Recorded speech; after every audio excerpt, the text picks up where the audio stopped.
সালামুন আলাইকুম। ডারউইন তার 5 বছরের বিগল যাত্রায় পৃথিবীর দক্ষিণ গোলার্ধের দেশগুলো এক্সপ্লোর করেন, তবে তিনি কখনো ভারতে সরাসরি আসেননি।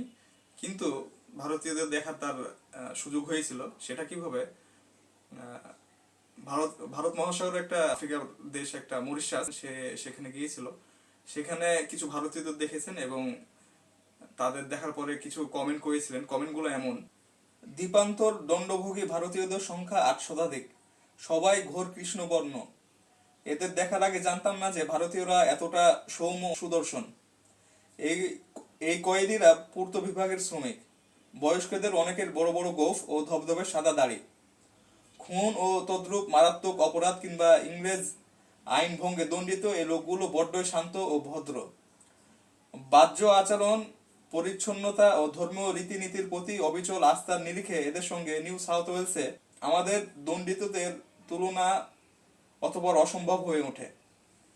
এখানে উল্লেখ্য যে তিনি এই মরিশাসে এসে ভারতীয়দের দেখার আগে তিনি অস্ট্রেলিয়া এবং নিউজিল্যান্ডে ছিলেন।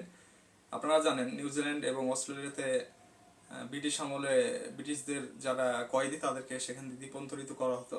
তো সেখানে তারা ব্রিটিশ কয়েদিদের দেখেছিলেন, কিন্তু সেখানে তার অভিজ্ঞতা খুব একটা ভালো ছিল না। এখানে সে কথাই বলা হয়েছে।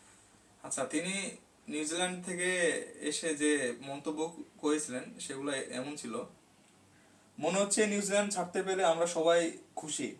জায়গাটা মোটেই স্বস্তিকর নয়। এখানকার আদিবাসীদের মধ্যে তাহিতির লোকদের সরলতা নেই, আর বেশিরভাগ ইংরেজই স্বদেশের আবর্জনা। আমি যে সেন্টেন্সগুলো এখানে উল্লেখ করলাম সেটা ডারউইনের ভয়েস অফ বিগল এই বইয়ের সংক্ষিপ্ত অনুবাদ। বইটির নাম হচ্ছে ডারউইন বিগল যাত্রীর ভ্রমণ কথা। ধন্যবাদ।